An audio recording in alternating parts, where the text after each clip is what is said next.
खुलुमबाय लोगोफोर, आंनि लिमा बाला ब्रह्म। गोजोन फुंबिलि बयनिसिमबो। नोंथांमोनखौ एनबि ब्रह्म चेनेलाव बयखौबो बरायनाय बावहरग्रोनाय जाबाय।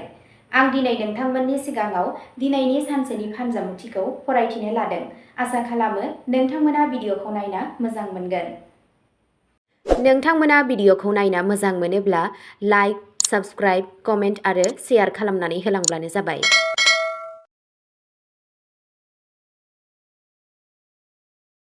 दिनै 3 जुलाइ 2026 मायथाइ एबा 18 आसार दान 1433 मायथाइ शुक्रबार। गिबियावनो दङ मेष राशि। दिनैनि साना नोंथांनि केरियारनि थाखाय गोदान सान जागोन। साख्रि मावनाय सुबुंफोरा मावख'आव मोनसे गिदिर प्रजेक्टखौ दैदेननो खाबु मोननो हागौ, जाय नोंथांनि फोथायथिखौ बांहोगोन। फालांगियाव रांखान्थियारि मुलाम्फानि गोदान लामाफोरा बेखेवगोन। हा सम्पथिजों सोमोन्दो गोनां खामानियाव गोबां मुलाम्फा जागोन।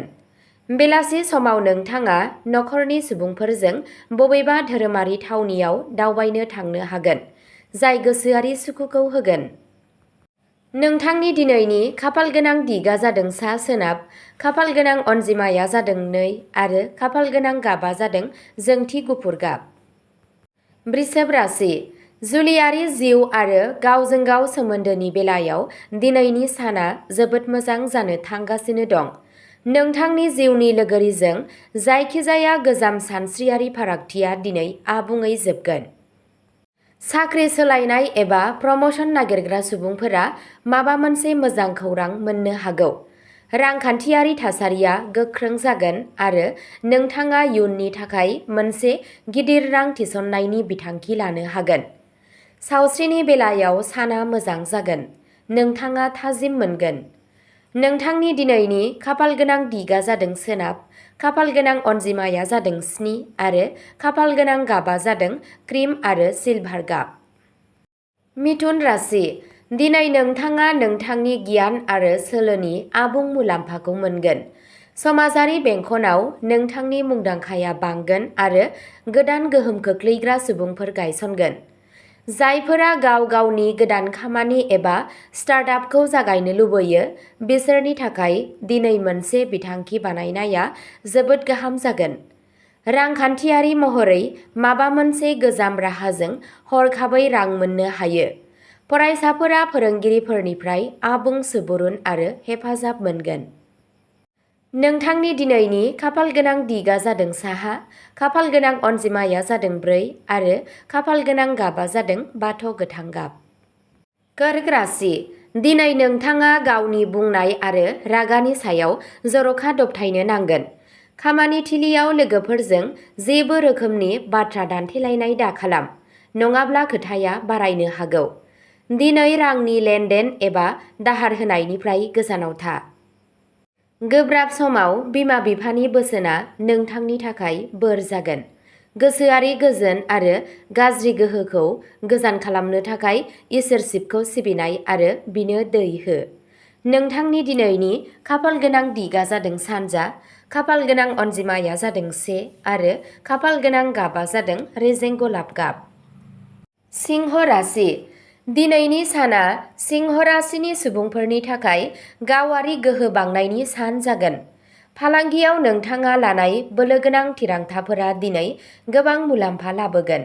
साख्रियाव नोंथांनि हाबाखौ बाख्नायनाय जागोन आरो बसआ नोंथांनि बोसोनफोरखौ मान होगोन। बिजिरसालिनि केसफोराव गोबां रेहाय मोननायनि नेरसोन दं। नखरनि बिदा-फंबायजों सोमोन्दोआ गोख्रों जागोन आरो मोनाबिलि समाव मिनिनायाव बारलांगोन। नोंथांनि दिनैनि खाफालगोनां दिगा जादों सानजा, खाफालगोनां अनजिमाया जादों 9 आरो खाफालगोनां गाबा जादों रोजा गोजा गाब। कन्या राशि। दिनैनि साना नोंथांनि सुख-सुबिदा आरो धोन बुथुमनायखौ बांहोगोन। जुदि नोंथांनि राङा बबेयावबा थाबथानानै दं, अब्ला दिनै बेखौ मोनफिननायनि गोबां खाबु दं। दिनै सुख-सुबिदा बायनायाव माखासे रां खरसा जानो हागौ। मोजां मोनज्लायनाय जिउ खुंग्रा सुबुंफोरनि थाखाय दिनैनि साना मोनसे गोसोखांथाव सान जागोन। नोंथाङा गावनि लोगोरिनिफ्राय मोनसे समायना सारप्राइज मोननो हागोन। बादायारि आनजादनि थाखाय थियारि जानाय फरायसाफोरनि थाखाय समा मोजां जायो। खस्थ'खौ गोख्रों खालाम। नोंथांनि दिनैनि खाफालगोनां दिगा जादों सा सानजा, खाफालगोनां अनजिमाया जादों 5 आरो खाफालगोनां गाबा जादों लैथो गोथां गाब। तुला राशि। दिनै हाथरखिफोरा आबुङै नोंथांनि फारसे दं, जायनि जाहोनाव नोंथांनि गासैबो सानखानाय खामानिफोरा थि समावनो जोबगोन। फालांगियारि दावबायनाया दिनै जोबोद फिथाइ गोनां जागोन आरो गोदान अर्डार मोननो हागोन। सोरखारि साख्रिजों सोमोन्दो थानाय सुबुंफोरा दिनै मोनसे गिदिर बिगोमा एबा बिबान मोननो हागौ। आजै-आजौनि सम्पथिनि बेलायाव गोरोबलायनायजों गोसोआ खुसि जागोन। सावस्रिया मोजां जागोन आरो गोजाम देहायारि जेंनाफोरनिफ्राय उदां जागोन। नोंथांनि दिनैनि खाफालगोनां दिगा जादों सोनाब, खाफालगोनां अनजिमाया जादों 6 आरो खाफालगोनां गाबा जादों अख्रां निला गाब। वृश्चिक राशि। दिनै नोंथाङा मोनफ्रोमबो आगानखौ लाखिनांगोन। खामानि थिलियाव थाखोमानाय सुथुर एबा बेरेखाफोरा नोंथांनि हेंथायै मोनसे फाव फान्दायनो हागौ। बेनिखायनो नोंथांनि सानथांखिफोरखौ आबुङै आन्दोआव लाखि। गारि सालायनाय समाव सांग्रां जा आरो गोख्रै गोजानाव था। दिनै रांखान्थियारि बिथिङाव बाजेट बानायनाया मोजां जागोन। गोसोआरि नारसिनथायखौ दबथायनो नाङा। यगा एबा मेडिटेशननि राहा ला। हनुमानजिनि खाथियाव थां। नोंथांनि दिनैनि खाफालगोनां दिगा जादों खोला, खाफालगोनां अनजिमाया जादों 3 आरो खाफालगोनां गाबा जादों रोजा मै गाब। धनु राशि। दिनैनि साना नोंथांनि थाखाय माखासे मोजां खौरां लानानै फैनो हागौ, जाय गासै न'आवनो रंजानायनि आबहावा सोमजिहोगोन। फालांगियारि बिथिङाव नोंथांनि आयनि फुंखाफोरा बांगोन आरो गोजाम खहाफोरखौ सुफुंनायाव जाफुंसार जागोन। समाजनि मानगोनां सुबुंफोरखौ लोगो हमज्लायनाया नोंथांनि मान-सन्मानखौ बांहोगोन। हाबा जायै सुबुंफोरनि थाखाय दिनै मोजां जुलिनि प्रस्ताब फैनो हागौ। नोंथांनि जिउनि लोगोरिनिफ्राय गोबां मदद आरो लोगोआ नोंथांखौ सिगांथिं दावगालांनो थुलुंगा होगोन। नोंथांनि दिनैनि खाफालगोनां दिगा जादों सा सानजा, खाफालगोनां अनजिमाया जादों 8 आरो खाफालगोनां गाबा जादों हालदै गोमो गाब। मकर राशि। केरियार आरो फालांगिनि नोजोरजों दिनैनि साना जोबोद मुखुब जागोन।